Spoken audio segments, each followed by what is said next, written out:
Hello students and my dear friends, I am Dr. Shalini Shukla and today is 17th of March 2021, Wednesday. Inspiration of the day is you will never always be motivated, so you must learn to be disciplined. In today's discussion, we are going to cover these articles from newspaper of March 16 or 17. So let's start with article number 1 given on page number 1 of today's newspaper. Cabinet clears bill to set up DFI in infra financing push. पहले भी हम एक बार इस news को discuss कर चुके हैं जब डेवलपमेंट फाइनेंस इंस्टीट्यूशन के बारे में प्रपोज किया गया था. जो स्टूडेंट रेगुलरली फॉलो करते हैं मेरी न्यूज़ एनालिसिस उनको पता होगा we have already discussed development finance institution. अब लेकिन जो कि आज ये न्यूज़ में है और रिसेंटली कैबिनेट ने एक बिल क्लियर कर दिया है और उस बिल के तहत government own development finance institution will be set up with the paid up capital of 20,000 crore. So it is very important that you all must know what is development finance institution. तो जल्दी से discuss कर लेते हैं कि basically development finance institution होते क्या हैं, इनका आइडिया क्यों प्रपोज किया गवर्नमेंट ने और बेसिकली इनका काम क्या होगा. तो अगर बहुत सिंपल टर्म में मैं आपको बताऊं तो डेवलपमेंट फाइनेंस इंस्टीट्यूशन को हम डेवलपमेंट बैंक भी कहते हैं, डेवलपमेंट फाइनेंस कंपनी भी कह सकते हैं. बेसिकली नाम से पता चल रहा है ये एक टाइप के फाइनेंशियल इंस्टीट्यूशंस होते हैं that provides risk capital for economic development projects on non commercial basis. तो इकोनॉमिक डेवलपमेंट से रिलेटेड जितने भी बड़े बड़े इंफ्रास्ट्रक्चर कंस्ट्रक्शन प्रोजेक्ट होते हैं उनको कैपिटल प्रोवाइड करने का काम ये डेवलपमेंट फाइनेंस इंस्टीट्यूशन करेंगे या करते हैं. लास्ट फाइनेंशियल ईयर में गवर्नमेंट ने इस एक डेवलपमेंट फाइनेंस इंस्टीट्यूशन का प्रपोजल दिया था कि एक government own development finance institution setup किया जाएगा with certain amount of capital in order to boost the infrastructure financing. और इंफ्रास्ट्रक्चर डेवलपमेंट का जो रोल होता है किसी भी इकोनॉमी में दैट इज़ वेरी इंपॉर्टेंट. ये हम सभी जानते हैं कि infrastructure development has a multiplier effect on economy. Employment generation करता है, बिजनेस इन्वायरमेंट को ईज आउट करता है, बहुत सारी सर्विसेज की गुड्स की अवेलेबिलिटी को इंश्योर करता है, स्टैंडर्ड ऑफ लिविंग इंप्रूव करता है. तो there are number of benefits of infrastructure development. But चूंकि ये लॉन्ग टर्म प्रोजेक्ट्स होते हैं इसलिए इनकी फाइनेंसिंग बहुत ज़्यादा प्रॉब्लमेटिक होती है क्योंकि जो भी इंस्टीट्यूट इनको फाइनेंस करेगा या जो भी कंपनी इनको फाइनेंस करेगी पैसा देगी whether it is a government or non-government, that company or an organization or that investor or individual has to wait for a longer period of time in order to really get the gains from that investment. तो इसमें long term का investment होता है तो कई बार ऐसा होता है कि फाइनेंस की अवेलेबिलिटी नहीं होती. प्रोजेक्ट्स होते हैं, प्रोजेक्ट सेंक्शन हो जाते हैं, बहुत इंपॉर्टेंट प्रोजेक्ट्स होते हैं, इकोनॉमिक डेवलपमेंट के लिए इनकी बहुत इंपॉर्टेंस होती है. But because of the lack of fund, because of the lack of finance वो प्रोजेक्ट एग्जीक्यूट नहीं हो पाते या हम ये कहें सक्सेसफुली एग्जीक्यूट नहीं हो पाते. तो इसके लिए basically development finance institution set किए जाते हैं जो एक स्पेशल टाइप के अपने कैटेगरी में एक स्पेशल टाइप के इंफ्रास्ट्रक्चर प्रोजेक्ट्स को फिनेंस करते हैं फॉर लॉन्ग टर्म पर्पस. आज आप मुझे कमेंट सेक्शन में लिखकर बताइए क्या इंडिया में ऐसे कोई डेवलपमेंट फाइनेंस कंपनी या डेवलपमेंट फाइनेंस इंस्टीट्यूशन ऑलरेडी हैं या ये फर्स्ट टाइम गवर्नमेंट ने प्रपोज किया है कि government own development finance institution set किए जाएंगे. तो रिसेंटली कैबिनेट में जो ड्राफ्ट बिल बना था in order to set up the government own development finance institution उस बिल को क्लियर कर दिया है and it is more likely that this particular bill now go for parliament. And this DFI will work as a provider, enabler and catalyst for infrastructure financing and will act as a principal financial institution and development bank for building and sustaining a supportive ecosystem across the life cycle of infrastructure projects. तो जितने भी infrastructure projects हैं उनमें finance की problem ना हो, liquidity की problem ना हो, कैश की प्रॉब्लम ना हो और वो सारे इंफ्रास्ट्रक्चर प्रोजेक्ट्स टाइम पर एग्जीक्यूट हो जाएं, टाइम पर ख़त्म हो जाएं या ऑपरेशनल हो जाएं, इस बात को इंश्योर करेंगे these types of DFI institution और डेवलपमेंट फाइनेंस इंस्टीट्यूशंस. और अभी रिसेंटली जो बजट आया है फाइनेंशियल ईयर 22 का उसमें हमारे फाइनेंस मिनिस्टर ने कहा था that India will be setting up a new DFI called national bank for financing infrastructure and development, तो इस तरह का उसका नाम रखा जाएगा। अभी ये प्रोबेबल नाम है, हो सकता है आगे कुछ और नाम से आए। Basically national bank for financing infrastructure and development, and the DFI will be set up on capital 20K crore that we have already discussed, and this DFI will have the lending target of rupees 5 lakh crores in upcoming 3 years। तो आगे आने वाले 3 सालों तक approximately 5 lakh crore का जो money है वो डिस्पर्स होगा, फाइनेंस जो डिस्पर्स होगा for lending to infrastructure projects in India. And to put it in perspective, approximately 3 trillion constitutes slightly less than 3% of 111 trillion to be spent over 7,000 projects in national infrastructure pipeline from 2019 to 2025। तो approximately हमें क्या है कि जो बन रहा है development finance institution, जो गवर्नमेंट ने टारगेट सेट किया इंफ्रास्ट्रक्चर प्रोजेक्ट्स के लिए फॉर अपकमिंग 5 years, जो कि अप्रोक्सीमेटली 100 करोड़ का है, 100 ट्रिलियन का है, उसका 3% कॉन्स्टिट्यूट करेगा। It means it's a very small amount, it's a very small fragment, but it is very important, at least at this time when economy is going through the recessionary waves, that government should expand the infrastructure projects and increase the expenditure on these projects so that employment can be generated, money supply in the market can be improved, and with these two the infrastructure will also be get developed. So beside, the government will pay approximately 5,000 crore as a grant to the institution, and rest amount or rest capital can be raised by DFI through different multilateral and bilateral institution, and that will be subsidized by the government as a guarantee fee। तो शुरुआत में 5,000 करोड़ का grant जो है वो इस institution को provide किया जाएगा फॉर स्टार्टिंग देयर फंक्शनिंग। तो रिसेंटली जो मॉडल प्रपोज किया गया है DFI के लिए, उसके तहत अभी तो फिलहाल जो DFI सेटअप किया जा रहा है इंफ्रास्ट्रक्चर के लिए, उसमें government will be the only or single promoter or shareholder. So initially DFI will be fully government owned company, but later on आगे आने वाले कुछ सालों में धीरे धीरे गवर्नमेंट अपना स्टेक इसमें कम करेगी, but it will not be less than 26%। इसका मतलब गवर्नमेंट हमेशा 26% या इससे ज़्यादा का शेयर मेंटेन करेगी इनटू दिस DFI, लेकिन अभी के लिए it is completely and fully government owned DFI। Later on, the participation of private investors will be ensured, but not more than 74%.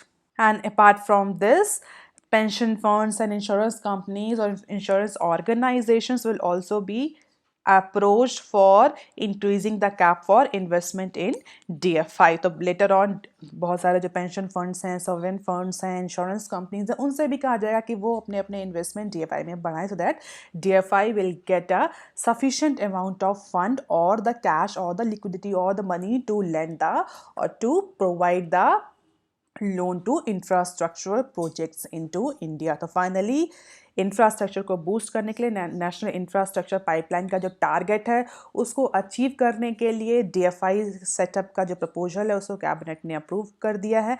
And all this is the breakup की road और bridges के लिए, railway track के लिए, urban public transport, aviation infrastructure के लिए कितना कितना एक्सपेंडिचर का प्लान किया गया है under national infrastructure pipeline framework, and these are the number of projects including all these sectors. It is the total cost or total the investment that actually government is anticipating for the development of approximately 7,671 projects। Duration 25 तक, financial 25 तक ये सारे जो infrastructure projects हैं इनको development यानी इनको develop कर लेना है, जिसमें road, bridges, port, railway track, urban transport, aviation, airport सब आ रहे हैं। तो इसी को फैसिलिटेट करने के लिए ये DFI इंस्टीट्यूट सेट किया गया। हालांकि जितना ही नंबर है उसका केवल 3% ही कॉन्स्टिट्यूट करता है DFI का paid up capital, but may be in future government can increase the paid up capital. DFI will be provided the opportunity to take the money from the market, and number of other routes can be used to increase the paid up capital of DFI, so that DFI will be able to supply the sufficient money, sufficient finance to these projects for development up to financial year 25। अब देख लेते हैं article number 2 given on page number 1 of yesterday news. SEBI में tweak 81 bond rules.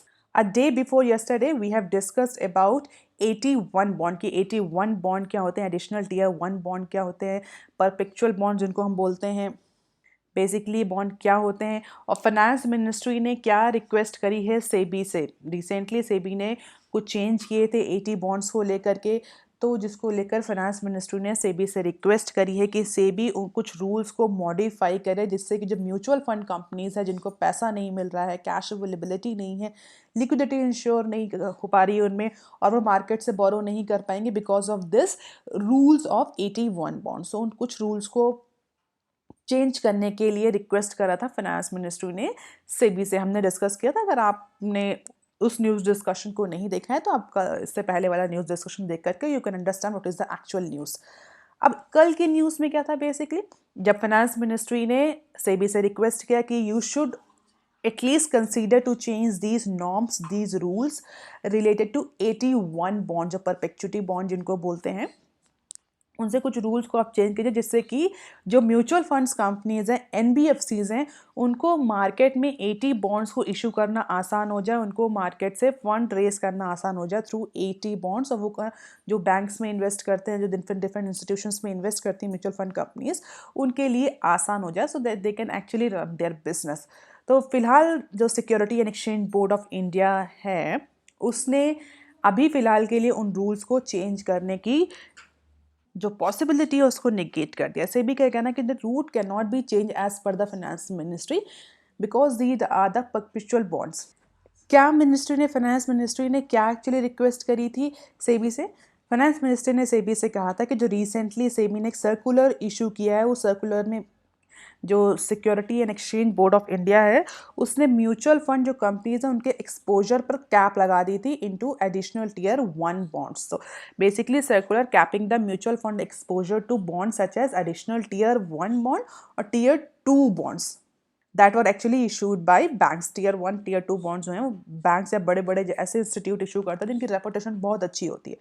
तो उन mutual fund companies definitely वो tier 1 bond tier 2 bonds खरीदती हैं, उनमें इन्वेस्ट करती हैं। आई थिंक आप सभी को पता है कि म्यूचुअल फंड्स का क्या फंक्शन होता है, बिजनेस कैसे ऑर्गेनाइज होता है। म्यूचुअल फंड कंपनीज छोटे छोटे इन्वेस्टर्स से पैसा लेती है, एक म्यूचुअल फंड क्रिएट करती है, पूल ऑफ फंड क्रिएट करती है, उस पूल ऑफ फंड को डिफरेंट डिफरेंट एवेन्यूज में, डिफरेंट डिफरेंट फाइनेंशियल इंस्ट्रूमेंट में इन्वेस्ट करती है फॉर गेटिंग द रिटर्न, और जो रिटर्न आता है उससे कुछ परसेंटेज ऑफ शेयर जो स्मॉल इन्वेस्टर्स होते हैं जिन्होंने म्यूचुअल फंड्स के बॉन्ड लिए होते हैं, जो म्यूचुअल फंड में इन्वेस्ट किया होता है, जिनका पैसा होता है, उनको कुछ कुछ अमाउंट का रिटर्न देते हैं और कुछ अमाउंट का रिटर्न वो अपने पास रखते हैं। तो इस तरह से म्यूचुअल फंड कंपनीज जो हैं वो अपना बिजनेस ऑपरेट करते हैं। तो डिफरेंस जो होता है, फॉर एग्जाम्पल उन्होंने ABC 2 छोटे छोटे इन्वेस्टर्स हैं, उनसे पैसा लिया और उनको बोला कि हम आपको 6% या 8%, इमेजिन करिए हाइपोथेटिकली, हम आपको 8% पे आपका पैसा 10 साल बाद 8% रेट ऑफ इंटरेस्ट से रिटर्न करेंगे। फिर म्यूचुअल फंड कंपनीज ने क्या किया, वो ABC जो इंडिविजुअल्स हैं उनके मनी का पूल बनाया, और जितना पूल पैसा बना उसको मार्केट में डिफरेंट डिफरेंट एवेन्यूज़ में, डिफरेंट डिफरेंट इंस्ट्रूमेंट्स में, डिफरेंट डिफरेंट बॉन्ड्स में इन्वेस्ट किया, और उससे कोशिश करी कि अप्रॉक्सीमेटली 10% या 12% का रेट ऑफ रिटर्न वो अर्न करें। तो जो म्यूचुअल फंड कंपनी है उसको 12 से 10% का रेट ऑफ रिटर्न मिला। 10 साल बाद उसने 8% का रेट ऑफ रिटर्न से जो ABC इन्वेस्टर्स थे उनको उनका पैसा वापस कर दिया। तो जो डिफरेंस होगा वो उनका प्रॉफिट होगा। तो it's very simple model, it is not actually very simple in execution. मैंने आपको बहुत आसान तरीके से बताया, it's but it involve number of other factors. तो इस तरीके से म्यूचुअल फंड जो कंपनीज होती हैं, they generate their revenue, they operationalise their business. तो रिसेंटली मार्च 10 को सेबी ने एक सर्कुलर इशू किया। उस सर्कुलर में सेबी ने कहा कि जो म्यूचुअल फंड कंपनीज हैं उनका exposure tier 1 bond, additional tier 1 bond, जिनको हम 80 बॉन्ड या एडिशनल टीयर 2 बॉन्ड्स, उसमें कैप कर दिया, लिमिट कर दिया। अगर आपको याद हो तो 10% का एक कैप लगा कि एक single company can not hold more than 10% of the 80 bonds into a single bank. इस तरह का था। पिछली न्यूज़ डिस्कशन देखेंगे तो you will get to understand what is the actual issue. इस सर्कुलर के बाद फाइनेंस मिनिस्ट्री ने security and exchange board of India को डायरेक्शंस दिए कि जो सर्कुलर इशू किया है सेबी ने, that is actually halting the mutual fund companies to go for better investment, better revenue and income generation. ये म्यूचुअल फंड कंपनीज के बिजनेस को अफेक्ट करेगा, वो भी इस टाइम जबकि कोविड-19 के ड्यूरेशन में जितनी भी एनबीएफसीज हैं, म्यूचुअल फंड कंपनीज हैं, वो लिक्विडिटी क्रंच से और अब रिवेन्यू कम होने की वजह से बहुत ज़्यादा डिस्ट्रेस की सिचुएशन में है। तो फाइनेंस मिनिस्ट्री ने बेसिकली सेबी से रिक्वेस्ट करी कि जो भी सेबी ने ऑर्डर इशू किया that should be reverse its directive on mutual fund houses to value additional tier one bond issued by bank as a 10-year instrument, and finance ministry termed it as disruptive. तो इसी request को लेकर के security and exchange board of India ने ये कहा कि it is not possible for SEBI to actually reverse the rule, but SEBI will is actually trying to find out the middle ground on valuing so-called perpetual bond in a bid to assuage the concern raised by finance ministry and mutual fund houses. So SEBI ने कहा कि SEBI will try to actually find out the middle way और middle path, लेकिन entirely इस particular order को या circular को reverse करना सेबी के लिए पॉसिबल नहीं है, या सेबी नहीं करेगी, हम ये कह सकते हैं। तो रेगुलेटर फिलहाल इस पर्टिकुलर जो रूल को प्रपोज किया है सर्कुलर में, उसको विड्रॉ करने के फेवर में नहीं है। और सेबी का इस पे अपना पॉइंट ऑफ व्यू है कि may be mutual fund companies may be affected by this particular circular, but this particular norm or the rule is very important for protecting the mutual fund investors interest. जो mutual fund छोटे छोटे mutual fund investors हैं, individual investors हैं, उनके right को, उनके interest को secure करने के लिए, उनके राइट को सिक्योर करने के लिए, प्रोटेक्ट करने के लिए this tighter norm for valuing these bonds are very important. हालांकि सेबी ने कहा है कि SEBI will go for certain types of amendments from the April 1, 2020 और बहुत सारे मिडिल रूट को या मिडिल पाथ को आइडेंटिफाई करने की कोशिश करेगी so that mutual fund companies can also not be negatively affected by these new rules. So among the alternative being discussed, जो भी ऑल्टरनेटिव डिस्कस करंटली सेबी कर रही that are reducing the maturity tenure from 10 years। जो perpetuity bonds हैं, इनको 81 bonds बोलते हैं, जिनका जो टेन्योर होता है वो 100 साल का मैच्योरिटी पीरियड होता है। कॉल ऑप्शन होता है, मैंने आपको बताया था। बाई बैक ऑप्शन होता है कि कंपनीज जब चाहें तब उसे बाई बैक कर सकती है, इन्वेस्टर्स जब चाहें तब कंपनी को रिटर्न नहीं कर सकते, वो उनकी कोई मैच्योरिटी डेट नहीं होती। परपेचुटी बॉन्ड इसलिए उनको बोलते हैं कि वो हमेशा चलते रहते हैं। It is only the wish of the company और the bank if they want to buy those 80 bonds back. तो the discussed alternatives, that is reducing the maturity tenure of perpetuity bond from 10 years, narrowing the investment ceiling for certain mutual fund schemes, applying the 10-year rules to only below A rated papers, and extending the grandfathering clause to valuation norms as well. So these are the actually glimpse of the whole thing. Current norms क्या है? Mutual fund value perpetual bonds by their call date as they don't have fixed maturity period. New rules आ रहे हैं जो उसमें क्या है, basically maturity of all such bond should be 100 years from the date of issuance of the bond for the purpose of valuation. तो bonds की जो वैल्यूएशन होती है, इट्स अ टेक्निकल थिंग, इसमें जाने की ज़्यादा ज़रूरत नहीं है, उसको थोड़ा सा वैल्यूएशन का जो मेथोडोलॉजी है वो इम्पैक्ट हो रही है, and that is why this particular rule is impacting the mutual funds companies, and issuing this instrument will become costly for the banks as well. The banks issue नहीं करेंगे तो म्यूचुअल फंड कंपनीज के लिए ज़्यादा problem हो जाएगी। तो इसी के लिए फाइनेंस मिनिस्ट्री ने रिक्वेस्ट करी थी, let's see what other alternatives that SEBI has is going to be accepted. Currently mutual fund companies जो हैं वो 90% ऑफ 80 बॉन्ड्स का 19% of 80 bonds are actually hold by mutual fund company. So bank के जितने भी ओवरऑल 100% बॉन्ड है उसमें 19% जो 81 बॉन्ड्स हैं वो म्यूचुअल फंड्स कंपनीज होल्ड करती हैं। तो you can actually imagine the impact of these rule on mutual fund companies. अब देख लेते हैं some other really very important news. Ola Electric plans lithium ion battery plant. So Ola Electric is working on a plan to set up a cell manufacturing plant to power its lithium ion, जिसको Li ion battery भी बोलते हैं, and once exhausted it could become the one among the first few Indian manufacturers to do, since all the cells for the battery are currently being imported. तो ओला lithium ion batteries के plant को setup करने वाली है।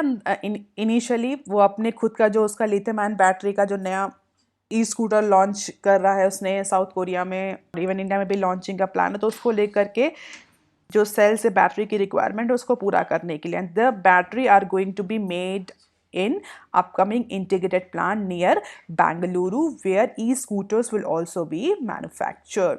और अगर Ola successfully इस particular plan को लॉन्च कर पाती है, ऑपरेशनल कर पाती है, तो जो Ola will actually get itself into the list of very few Indian manufacturers who are actually manufacturing this lithium cell batteries.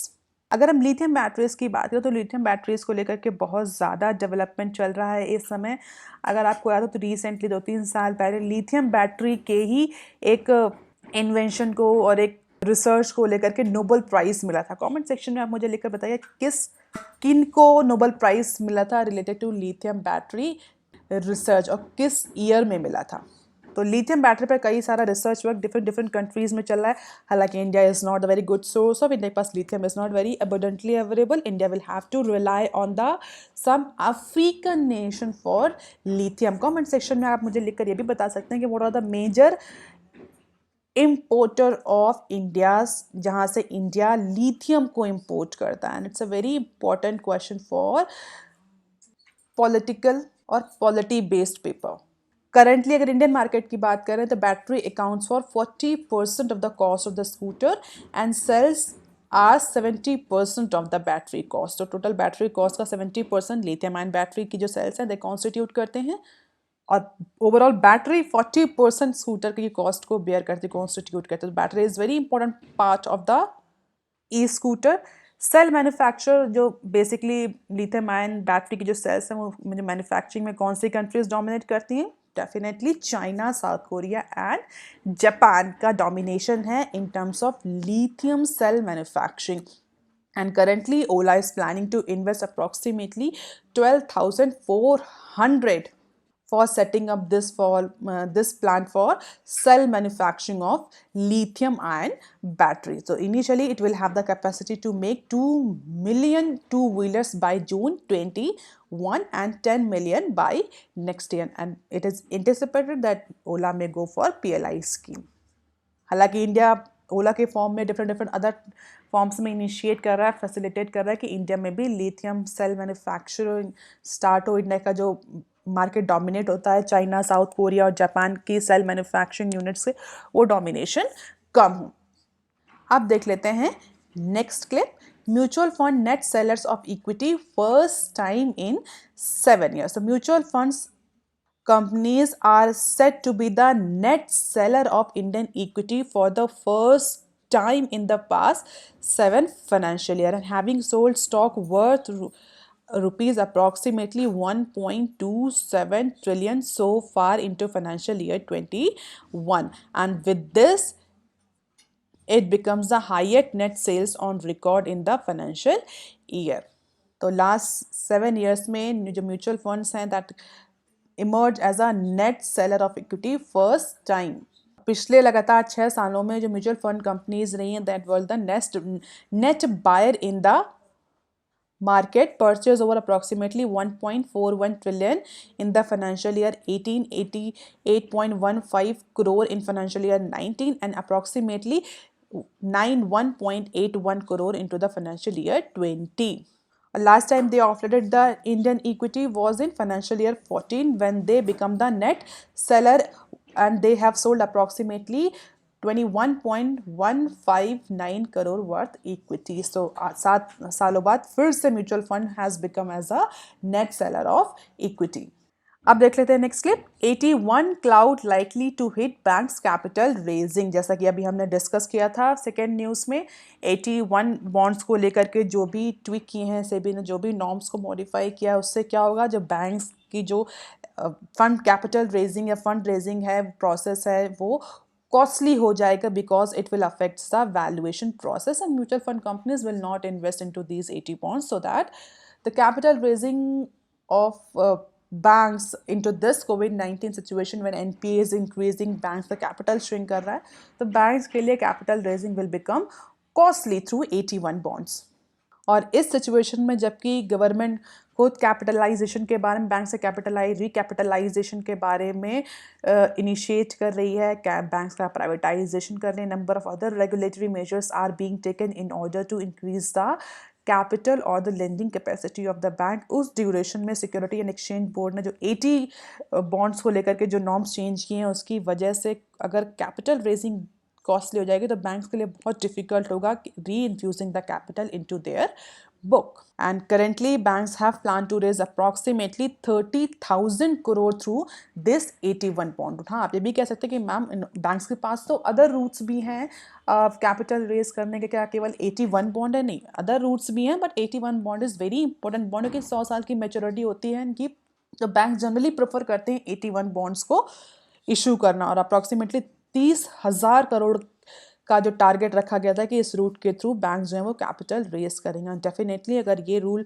इसी तरह से कंटिन्यू रहा तो बैंक के लिए 30,000 crore is a very huge amount. उसको रेज करना और कॉस्टली कैपिटल रेज करना because of this change in 81 norms will definitely affect the recapitalization process of Indian banking industry into this COVID-19 situation. अब देख लेते हैं next clip, demand to allow vax for all growth. तो कोविड-19 की जो vaccine है वो स्टेज वाइज लग रही है। पहले हेल्थ केयर वर्कर्स को लगी, जो फ्रंट लाइन वर्कर्स हैं उनको वैक्सीन एडमिनिस्टर करी गई। नाउ द जीरियाट्रिक पीपल और the older population are being targeted, but now elections are all around into the corners. बहुत सारे स्टेट्स में इलेक्शन होने वाले हैं। इलेक्शंस को देखते हुए बहुत सारी स्टेट गवर्नमेंट्स जो हैं वो सेंटर गवर्नमेंट से कंटिन्यूसली डिमांड कर रही हैं कि जो वैक्सीन है उसको ओपन कर दिया जाए for all. So number of state governments are actually demanding, number of states are actually demanding कि जो वैक्सीन है, जो स्टेज वाइज लग रही है कि पहले हेल्थ केयर वर्कर्स को, फिर जीरियाट्रिक पीपल्स को, अब वो वैक्सीन सबके लिए ओपन कर दी जाए, जिससे कि एक मास इम्यूनाइजेशन, ओपन वैक्सीनेशन का प्रोग्राम हो सके। इसके पॉलिटिकल रीजंस भी हैं, that's not delve self into the political reasons. और एक मास इम्यूनाइजेशन हो सके जिससे कि जो इलेक्शंस हैं वो प्रॉपरली एग्जीक्यूट किए जा सके, और जो स्टेट गवर्नमेंट्स हैं डिफरेंट स्टेट में, they can actually leverage this vaccination programme for benefiting to their political campaign. So number of states are actually demanding, like Maharashtra, Bengal, Tamil Nadu are all in the favor of this mass immunization and open vaccination for all. अब देख लेते हैं next clip, WPI inflation hits 27 months high। तो wholesale price index base जो inflation rate है वो 27 महीनों के बाद फिर से फरवरी के मंथ में बहुत ज़्यादा हाई हुआ है। अप्रॉक्सीमेटली 4.17% तक शूट आउट किया है WPI इन्फ्लेशन। और हम सभी को पता है WPI is wholesale price index, CPI is consumer price index. Wholesale price index basically जो होलसेल में सेलिंग होती है उसकी इन्फ्लेशन को मेजर करने के लिए होता है। Consumer price index is basically the retail inflation. So recently there was a mismatch into retail inflation into CPI and WPI. Now CPI and WPI are moving in the same direction. Both are increasing. पहले क्या था, WPI घट रहा था, फिर CPI बढ़ रहा था, कहीं CPI बढ़ रहा था, WPI घट रहा था. But now they are actually moving into the same direction. And into the month of February 4.17% तक का WPI देखा गया है, that will because of and that will definitely affect the CPI. और इसका reason the hardening prices of fuel, food items, manufacturing good, diesel जो petrol के जो प्राइसेस बढ़ रहे हैं उसकी वजह से ट्रांसपोर्टेशन कॉस्ट बढ़ रही है, बहुत सारी अदर कॉस्ट बढ़ रही हैं, जिसकी वजह से WPI में ये हाइक देखा गया। और ऐसा कहा जा रहा है कि this WPI hike will definitely influence the CPI। Recently, Ministry of Commerce and Industry ने डेटा पब्लिश किया, and as per the expert, this together with 3 months high retail price inflation rate has effectively dimmed the hope for any policy rate reduction in the near term to spur the economic growth. Inflation जब बढ़ती है तो banks के पास, banks मतलब regulator RBI की बात कर रहे हैं बेसिकली, उसके पास बहुत ज़्यादा विंडो नहीं रहती कि वो और ज़्यादा मार्केट में मनी सप्लाई करे। And money supply is very important for economic growth. पैसा नहीं होगा कंज्यूमर के हाथ में, there will be no demand, and there will be no demand and producer will not get any incentive for production. Production will decrease, economic activity will decrease, employment will decrease, that further leads to economic recession and other subdued economic growth. तो जब भी inflation बढ़ती है तो RBI cautious हो जाती है, because inflation is one of the very important target of RBI, क्योंकि आरबीआई के पास बहुत ज़्यादा विंडो नहीं रह जाती कि वो मनी सप्लाई करे, क्योंकि अगर फर्दर मनी सप्लाई करेगी आरबीआई तो इन्फ्लेशन फिर बढ़ेगी। तो अभी जिस तरह से डब्ल्यूपीआई बढ़ रही है और सीपीआई भी थोड़ा सा बढ़ना शुरू हो गई, तो जो एक होप जनरेट हो रही थी कि हो सकता है मार्केट में मनी सप्लाई बढ़ाई जाए, आरबीआई कुछ मनी सप्लाई बढ़ाए, कुछ जो टैक्स रेट, जो बेंच मार्क रेट्स हैं, बैंक रेट्स हैं, रेपो रेट्स हैं, उनमें कुछ रिडक्शन करे in order to increase the money supply. But because of this increase inflation the hope for policy rate cut is actually diminished. अब देख लेते हैं next article, no plan yet to bring fuel under GST, finance minister. Recently बहुत ज़्यादा discussion चल रहा था इस बात को लेकर के कि जो फ्यूल है बेसिकली जो भी जीएसटी के रेजीम में नहीं आता उसको जीएसटी के रेजीम में ला दिया जाए in order to actually decrease the prices of fuel into the domestic market. International market में फ्यूल के प्राइसेस बहुत बढ़े, क्रूड ऑयल के प्राइस, जिसकी वजह से इंडिया में भी डीजल, पेट्रोल और टर्बाइन फ्यूल्स के प्राइसेस बढ़ रहे हैं। तो कई सारे स्टेट्स ने भी डिमांड किया था। स्टेट्स की बात अगर ना करें, exports were demanding that if the fuel will be under GST regime, तो उससे क्या होगा, जो फ्यूल के जो डोमेस्टिक प्राइसेस हैं वो डिक्रीज हो जाएंगे, क्योंकि फ्यूल प्राइसेस में जो मेजर पार्ट है that is the taxation part, tax of states और सेंट्रल गवर्नमेंट। तो अगर फ्यूल को जीएसटी में ला दिया जाएगा, जीएसटी रजीम में ला दिया जाएगा, तो उससे क्या होगा, तो कुछ सारे टैक्सेस हैं वो कम हो जाएंगे, जिससे कि डोमेस्टिक मार्केट में, इंडियन इकोनॉमी में जो क्रूड ऑयल के प्राइसेस हैं जो शूट अप कर रहे हैं वो सबड्यूड हो जाएंगे, क्योंकि नॉर्मल लेवल पे आ जाएंगे। बट फिलहाल के लिए सारे जो कवायदे थे उनको रिजेक्ट करते हुए हमारी फाइनेंस मिनिस्टर ने कहा कि फाइनेंस मिनिस्ट्री और the government is not in favour और is actually not planning anything to bring fuel under GST into this financial year. तो फिलहाल के लिए जो फ्यूल को जीएसटी के अंदर में लाने का जो प्लान था उसको कंसीडर नहीं किया जा रहा है। Government is not actually considering this option to bring fuel under GST regime. And the why government is not doing this? The reason is same, because it will affect the revenue collection of both state as well as central government, दोनों का revenue effect होगा। और कोविड-19 के duration में government को जहाँ expenditure करना है, गवर्नमेंट को एक्स्ट्रा रिवेन्यू चाहिए, that is why government is going for privatisation and disinvestment in order to generate the revenue. और अगर कहीं फ्यूल को जीएसटी में ला दिया जाएगा तो this will impact the revenue of centre as well as the state government immensely. तो अपने रिवेन्यू को इस कोविड-19 के ड्यूरेशन में डेफिनेटली गवर्नमेंट कम नहीं करना चाहेगी, इसीलिए जो प्लान था जीएसटी के अंडर फ्यूल को लाने का वो फिलहाल के लिए पोस्टपोन कर दिया गया है। So that's all for today students. If you want lecture PDF, you can join my telegram channel. You can also follow me on Twitter, ResearchGate, Facebook, Instagram. The link for the same has been given in the description box. If you have any query and suggestion, please write in comment section below. Like, share and subscribe. Thank you.